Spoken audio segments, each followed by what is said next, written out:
Ready? Yeah.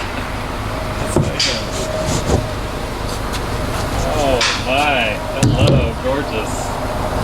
Hello, lovely. Yeah. Holy Aren't shit. you sexy? Wow. Thompson. Yeah, that's gorgeous. Good looking pistons. She's got some nice pistons. Yeah. Wow. Yeah, that's sweet. Hey, you get a shirt. Oh right, yeah, that's right. They grab your t-shirt out of there. okay, yeah. They yeah, it's like free with the order. I mean, It's free. It's not free. right. The engine was free. So Thompson. It was a really expensive t-shirt. Right. The engine was free. Look at it that way. Yeah, that's sweet. Welcome back to Lucore Automotive Services. Today we're getting ready to put Ben's 1993 RX-7 back together. Now in the previous episode of this car, we dismantled it for an engine replacement. The transmission was sent out to be rebuilt. Wheels were repowder coated, new tires. He actually did a lot of cleanup on the car. We have a new Thompson Motorsports short block, which is really nice. We had the AFR cylinder heads reconditioned, and we've got a whole bunch of little bits and pieces that we're adding to this car while we have it apart. Now, I just got this thing off the wrecker. It's time to push this thing inside, get the engine and transmission assembled, and start putting this thing together. So if you like this kind of thing, hit like, comment down below. We'd love to hear from you. Subscribe to the channel. At any rate, have a great day. Enjoy the show.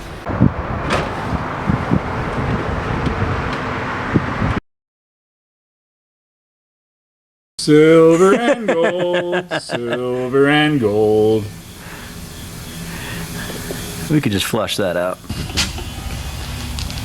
Yeah, that's gonna need some cleaning.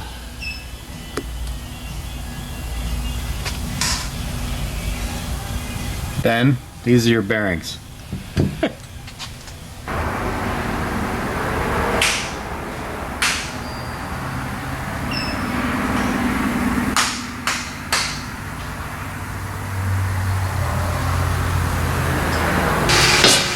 Got our improved racing baffle.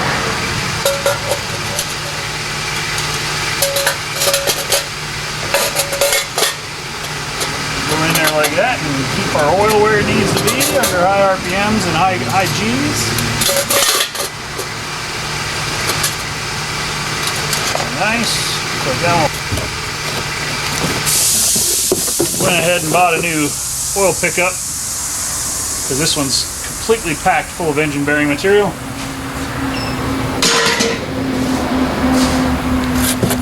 That will go in there here in a minute after I get my windage tray installed. Well, all the parts are in. It's time to start putting this bad boy back together.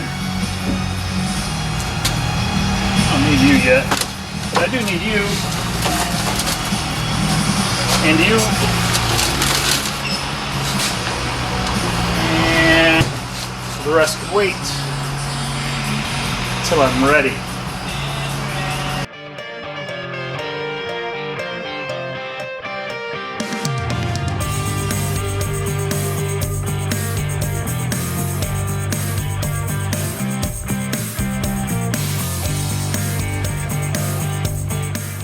In the case of this particular RX-7, the nice part is somebody had already previously gone through the LS swap and taken out the original motor that came in this FD. Fortunately for us, the person who did it originally actually did a pretty seriously nice job as far as fitment wise and installation goes. They left a few things to be desired as far as what we would have probably done to prepare the motor for a life that it was going to see.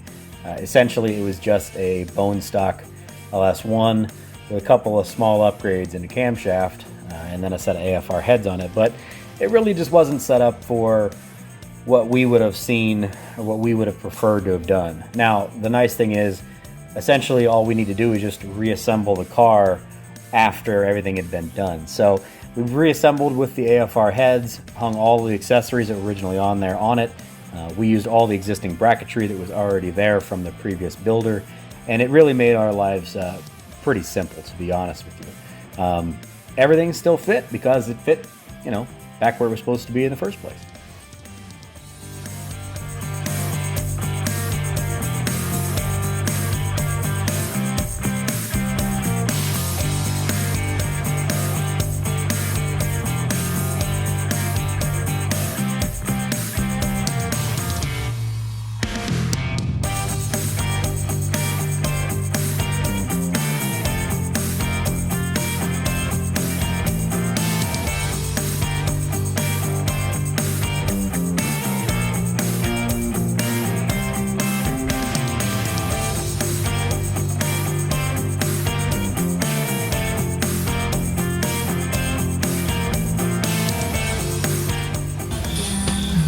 Moving right along.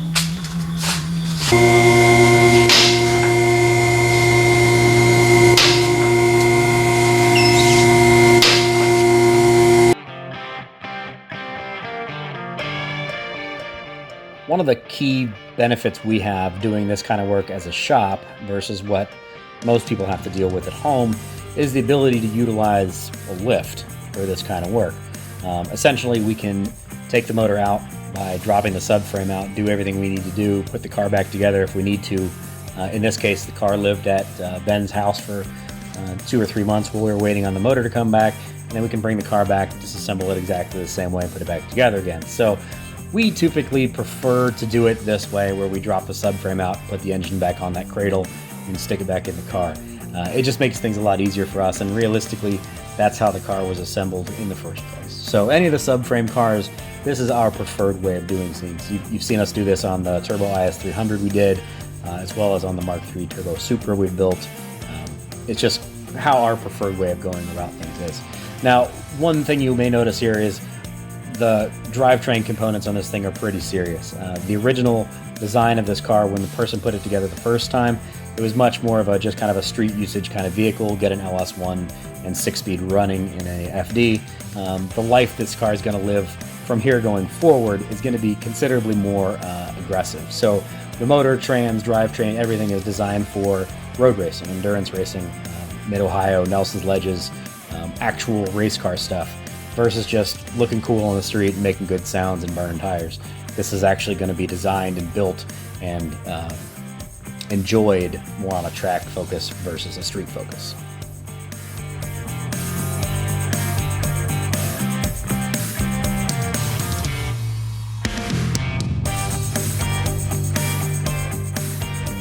So you can see I have my transmission installed on my bell housing. My clearance problem was there was a thick shim in between the clutch slave cylinder and the transmission. The new clutch came with a thin shim, which I did not need. I needed to take out the thick shim to get my 0.24 to 0.174 clearance. So now that I have that all together, it's time to drop the body down on the car and start putting this bad boy back together.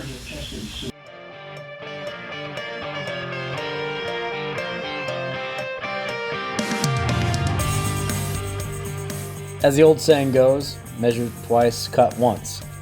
Same goes with reassembly on a vehicle like this. Essentially, you've got all kinds of accesses where you can move things around, so you need to make sure that everything is perfectly centered and perfectly where it needs to be when you are reassembling a vehicle like this. There are also, we do have to acknowledge here, not nearly as many inches of extra room when you're sticking a motor like this into the nose of an RX-7. So you don't really have a lot of gimme room. There's not a lot of room that you can have extra play. Now, I will say that it's surprisingly a good fit, to be honest, to be able to stick an LS in the front of one of these RX-7s.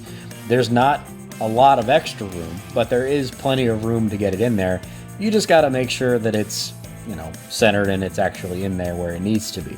Now, as I said, one of the nice things with this situation on this specific car is somebody else has previously done a whole lot of the hard work for us. The actual LS swap kit was already on there. So essentially we're just go back in the same hole what was originally in there. Now, granted, this is a 5.3 versus a 5.7, but essentially it's the same thing. None of that's going to adjust any of our fitment issues. But you just got to make sure, as you're setting the body down, make sure the shifter comes through the floor correctly. Make sure all of your bolts are lined up so your subframe bolts back in the correct way. Now, a lot of this stuff does, once you've done this, you do also have to realign the vehicle because clearly you've had the entire front end out of the car. But even the things like where the ABS and everything sits, no big deal, clears just fine. All of the hoses clear just fine. Everything else fits perfectly. The headers fit fine, and it's honestly a really, really nice setup. And to be honest, it might honestly be a better version of the FD than Mazda built from the factory.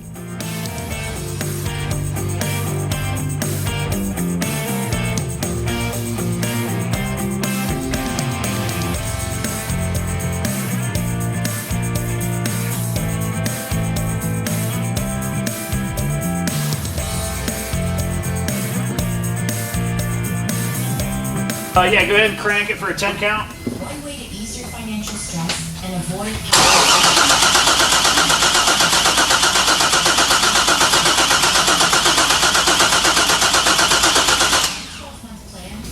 You ready? I am. Here goes.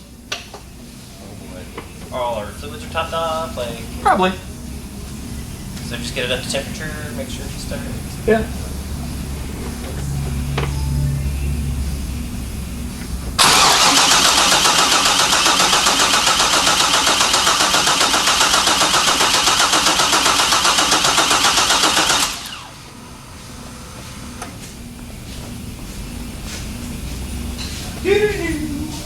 That was a good face, Austin. That didn't do anything.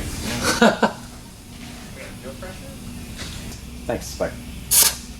Got fuel. Yeah. You just spray fuel out? It's got a lot of air in it. Yeah, that's probably what's happening. Seemed like There it is. Yeah, we got a lot of curves.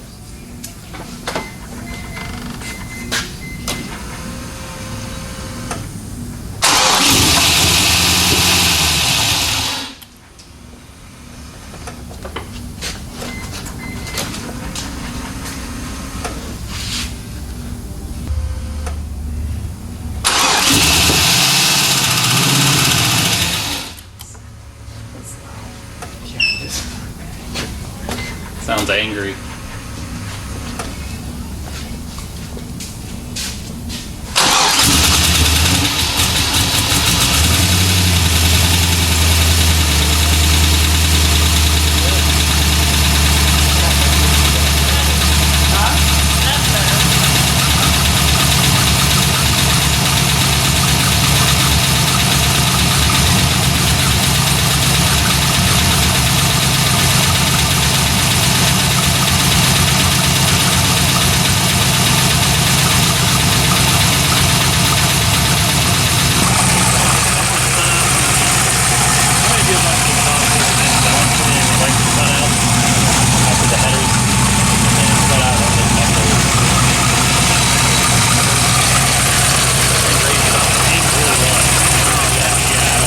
This is the sexy, exciting portion of tuning.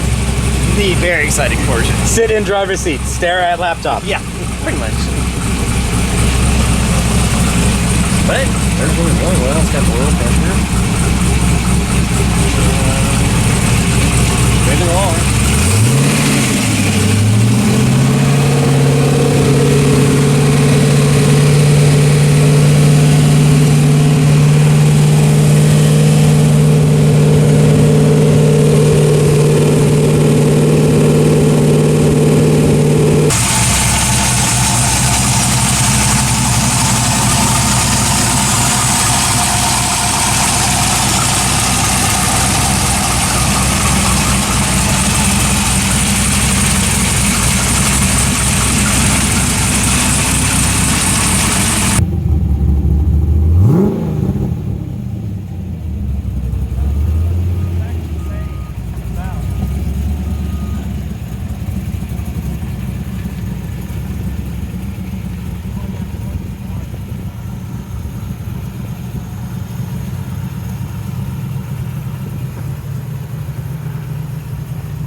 Well, there you go. RX-7 is running and back to Ben.